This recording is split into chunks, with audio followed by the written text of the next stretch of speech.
malawang na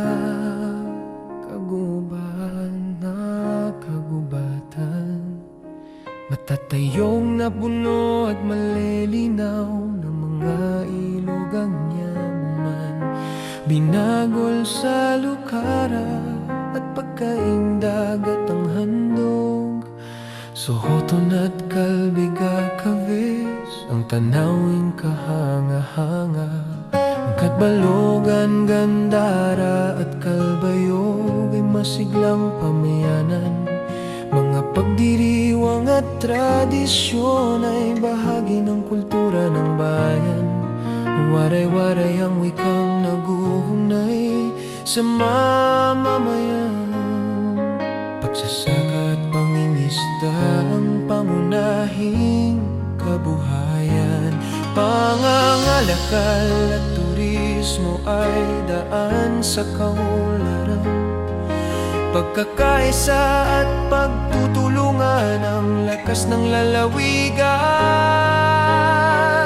O Samar, lupang may malawak na kagubatan. Diyan sa bawat dahon ay may kwento ng nakaraan. Sa ganda ng iyong ilong at matatayo, ikaw ay bahaging mula sa Suhoton hanggang sa lawak ng kagubatan. Ang likas na yaman mo ay patuloy na pinangangalagaan. Tarangnan at Santa Rita ay kilala sa likas na kagandahan. Mga kaugalian at tradisyon ay bahagi ng pagkakakilanlan. O Samar, lupang may malawak na kagubatan. Ayan, sa bawat dahon ay may kwento ng nakaraan. Sa ganda ng iyong matatayog na kabundukan, ikaw ay bahagi, mayamang kabisayaan.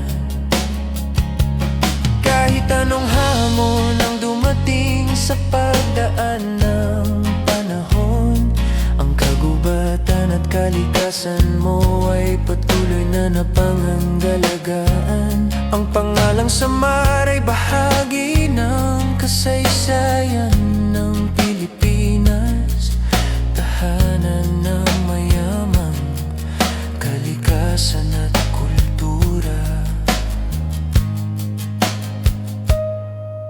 Sa lupang pinagpala ng luntiang kagubatan, ang pangalan mo'y bahagi ng kasaysayan ng Pilipinas.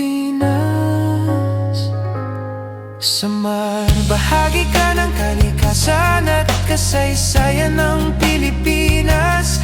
Ang iyong likas na yaman